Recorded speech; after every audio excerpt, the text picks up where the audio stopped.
Ada prinsip ubudiyah, ada prinsip mas'uliyah, ada prinsip yang ketiga, ukhuwah. Apa itu ukhuwah? Persaudaraan. Maka kalau cara Islam yang kita pakai, cara Al-Quran dan Sunnah yang kita pakai, tidak ada dalam organisasi itu istilah sikut kiri, sikut kanan, injak kiri, injak kanan, katakan ini, katakan itu. Tidak ada. Kenapa? Bersaudara. Insya Allah. Kalau ada temannya yang melakukan keburukan, ditutupin, disadarkan. Jangan diumbar keburukannya di depan orang lain. Ada temannya yang belum selesai melakukan tugas, dimotivasi, dibantu, ditemenin, gitu ya. Karena konsepnya adalah saudara.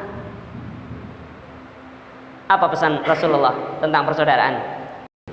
Tidak dianggap beriman.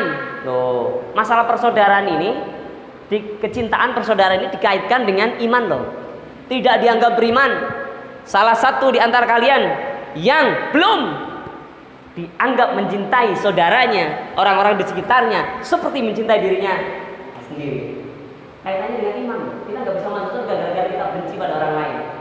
Ayo, yang dalam hatinya masih ada benci, itu bisa menyebabkan kita nggak bisa masuk surga. Alhamdulillah. Ini mulai sekarang dong. Katakan say no to benci, atau say no to membencilah. Buang tuh kebencian, dendam, kesumat, ingat-ingatan yang negatif, yang menyakitkan, buang. Ini poin-poinnya tadi, prinsip. Sekarang strategi. Nah, masih ingat ada yang sudah nggak di sini, di situ? Ya, ayo, jangan ingat keburukannya, ingat kebaikannya. Ada di antara foto ini yang sudah nggak di sini? Ada. Jangan ingat keburukannya, ingat kebaikannya.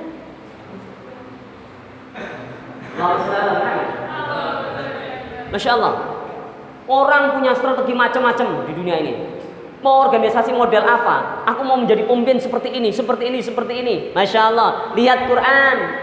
Lihat Quran di surat Ali Imran ayat 159. Sebelum kita melangkah lebih jauh bagaimana berorganisasi, strategi awalnya sudah dikasih tahu oleh Allah. Fabima rahmatim minallahi lintalahum.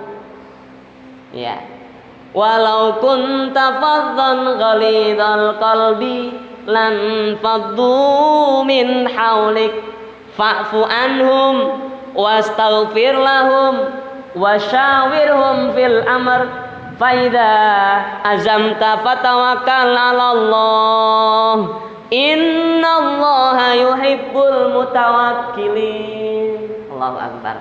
Perhatikan apa strategi yang Allah sampaikan? Yang pertama, memaafkan. Dahsyat, Masya Allah. Dahsyat.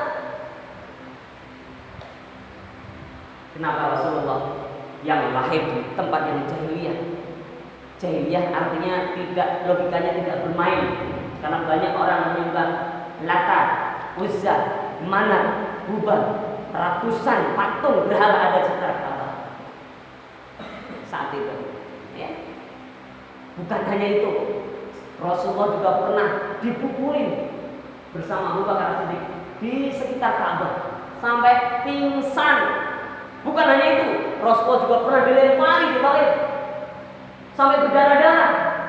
Bukan hanya itu, Rasulullah dikejar-kejar mau dibunuh oleh seorang kafir Quraisy. Bukan hanya itu, Rasulullah difitnah, keluarganya difitnah, dibilang tukang sihir, dibilang gila. Tapi apa yang ada di Rasulullah? Allah perintahkan kepada Rasulullah, maafin. Bila ada orang katakan dalam hati kita, wahai temanku, apapun kesalahanmu padaku, aku siap memaafkan tanpa menunggu kau minta maaf padaku. Siap? Siap tidak? Siap tidak?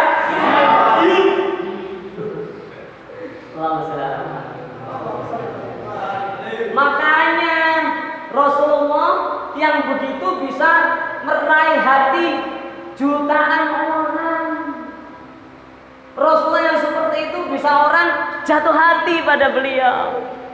Karena beliau meskipun mulutnya tidak terdengar kata-kata, hatinya sudah memaafkan. Insya Allah. Maafin. Insya Allah ya. Kalau kita berorganisasi, ada salah-salah, ada kurang-kurang, maafin. Jangan dianiaya. Gimana sih kamu ini kerja nggak benar? Coba katakan. Ada yang kurang ya. Ada yang nggak apa-apa. Kita masih ada kesempatan untuk perbaiki. Ayo, insya Allah ada kesempatan. Bismillah, aku bantu kok. Kita semua akan support kamu. Masya Allah, rasanya gimana? Akan lebih sehat, karena itu perintah Allah. Tapi kalau kita intimidasi, kamu gimana sih? Bagian keamanan gak bisa jaga? Sana bolong, ada satu lari gak tahu? Tidak akan kita katakan begitu. Insya Allah ya. Berikutnya apa yang kedua? Pak Tuhan, yang kedua, wastaghfirlahu. Masya Allah, menikmati ya. Ternyata tidak hanya berhenti di memaafkan. Ada gerakan hati berikutnya adalah memintakan ampun kepada Allah. Ya, ingat. Sini siapa yang sudah hatinya sibuk mintain ampun orang lain? Lihat ada orang habis memfitnah kita atau habis ngomongin kita dengar sendiri. Tapi dia lagi nggak tahu. Setelah itu dia malu-malu misalnya. Sudahkah kita memintakan dia ampun pada Allah karena dia ngomongin kita? Sudah belum? Atau langsung kita balas dengan ngomongannya nggak enak? Ya. Kalau sudah, kita sudah maafin orang-orang yang berbuat salah pada kita, bahkan kita sudah memintakan ampunan dia kepada Allah. Insya Allah organisasi kita dahsyat.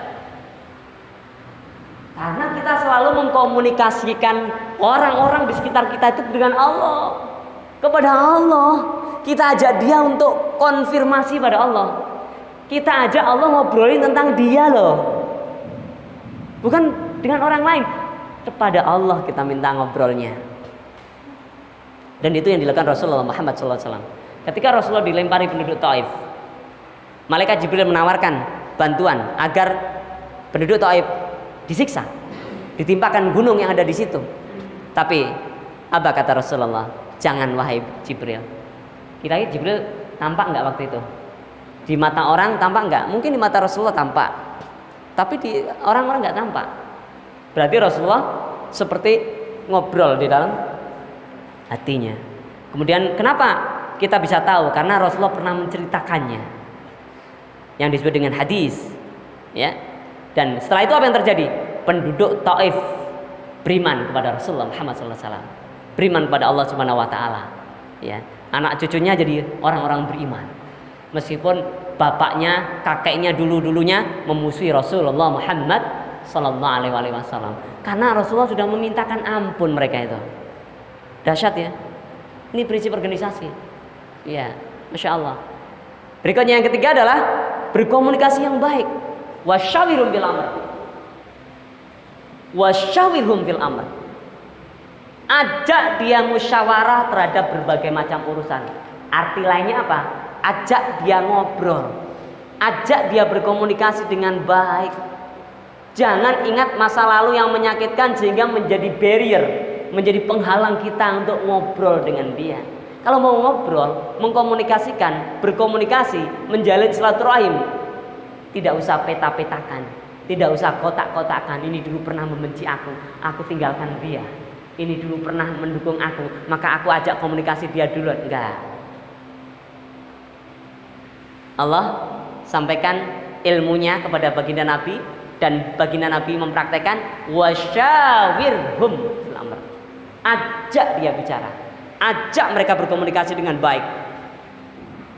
Masya Allah ya. Ya. Kemudian yang terakhir, setelah poin 1, 2, 3 dilaksanakan, ingat, faida azamta fatawakkal 'alallah. Kalau udah begitu, sampaikan semuanya pada Allah. Serahkan semuanya pada Allah. Jangan menuntut orang lain seperti kita, tapi kita serahkan semuanya kepada Allah. Biar Allah yang gerakkan hati dia, biar Allah yang sadarkan dia, biar Allah yang kemudian balik hati dia. Yang dulunya benci jadi cinta, Yang dulunya suka maksiat jadi nggak suka maksiat. Masya Allah. Ini ternyata strategi yang jarang dipakai mungkin ya dalam berorganisasi. Padahal ini dasar. Ya, ini dasar. Itulah yang disebut Islami. Karena tidak ada kebencian, tidak ada praktek perebutan kekuasaan. Ya, semuanya karena Allah, semuanya karena kecintaan pada Allah. Semuanya karena saling percaya. Tidak cukup waktu untuk mencari kesalahan saudara-saudara kita, tapi harus banyak waktu kita untuk mencari alasan agar kita bisa memahami kesalahan saudara kita. Allahumma sholli ala Muhammad. Ingat nggak ulang tadi ya kata-kata saya? Nggak ingat ya? Iya, terlalu serius ini kayaknya nih. Iya. Ayo syabab taqaddamu ilal amam. Ayo syabab taqaddamu ilal amam. Ya syabab al-Islam la tanam. Ya syabab al-Islam la tanam. Masyaallah. Allahumma sholli ala Muhammad. Oke, lanjut. Kita akan perlihatkan setelah ini apa? Oh, ini pengalaman organisasi. Ini baru saya cerita nanti ya.